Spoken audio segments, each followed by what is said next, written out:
What's up, guys? It is 4/21/2024, and let's get to the elephant in the room. Is Bitcoin in trouble? But first, I want to cover the long game because my last video talked about the 48,000 level as a target for bears, and I like to give both perspectives all the time. I like to keep both perspectives in mind because it helps me be a better trader, knowing that there's somebody on the other side looking for a completely different move from me. And so let's get to the longs, and then at the end of this video, I will get into the shorts and why Bitcoin is in trouble.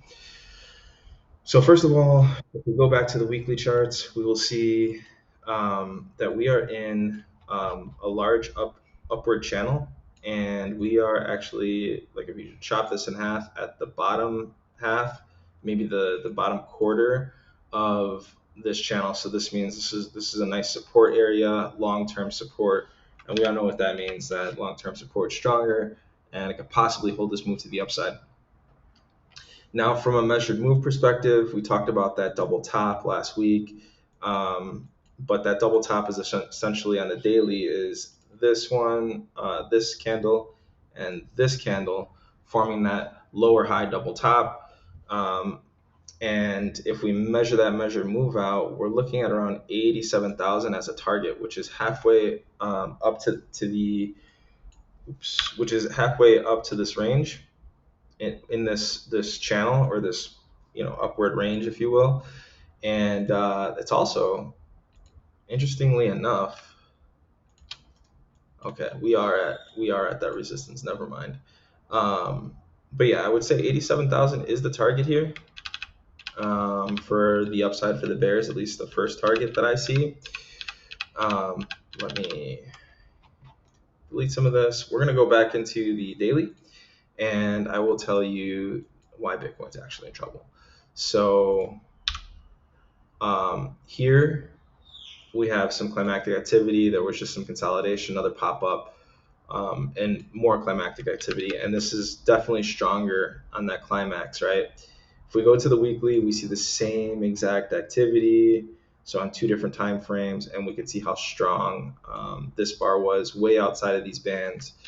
Bitcoin is a little more volatile, so it tends to be outside of these bands a little bit more. I think even if I add my volatility to this, we still see some climactic activity happening on some of these. So let me go back to the daily, and we'll dive a little bit deeper. We talked about the 48,000 target, right? But from a price action perspective, both on my volatility bands, we're showing that a downward trend has started, or has the potential to start. And we also get that from this leg down, right? So we have like one leg down, and then the second one never actually reached the target yet. So that's still a target for bears, right?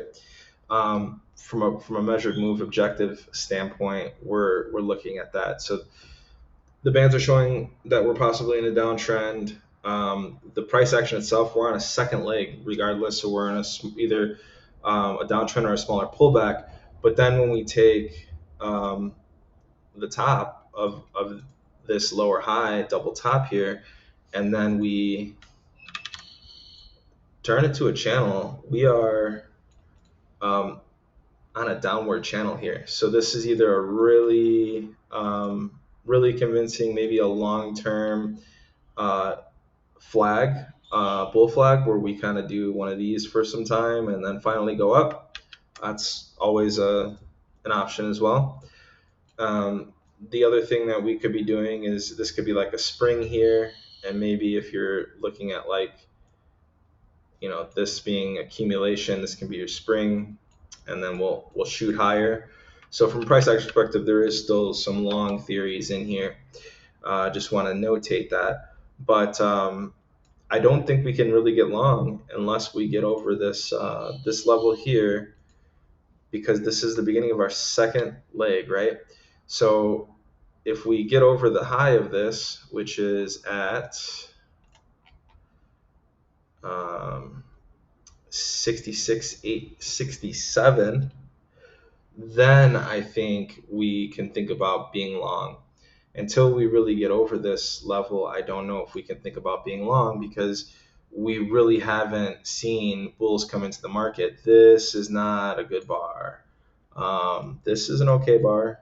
I mean, it's small, not showing a lot of volume, has some tails to it. This is probably the best bar of all three, an inside bar, and I think this was the halving day here.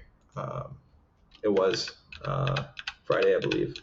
So this is an inside bar, meaning that if we were going to see a reversal, we wanted to see it on this bar.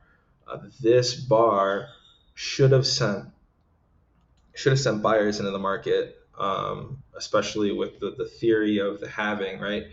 So we should have seen that, and we didn't see that. So I still think that we need to make, from a price action perspective, a new high to break this previous high and to really start the bulls on a good track, because this is not a good, this is a very indecisive bar on what should have been an inside bar breakout. Especially, it's also a second entry long. We had one. This would have been your first entry long here, and that failed. And then we had, this is also a second entry long, failed. And then we had a third entry, and it failed, really. I mean, that's not a good bar to me. So price action speaking, Bitcoin is not looking so hot at these lower levels. But again, this could just be indecision. This could be a spring to the upside, but I wouldn't consider it that until we break this high right here. Again, that's 66,867.07. If we can do that, then we set a new high, and then bulls have new life. But right now, they are really struggling to get where they want to get, and it's not looking so hot. So let's see what it looks like for the week to come. Best of luck trading, and I hope you guys enjoyed this video.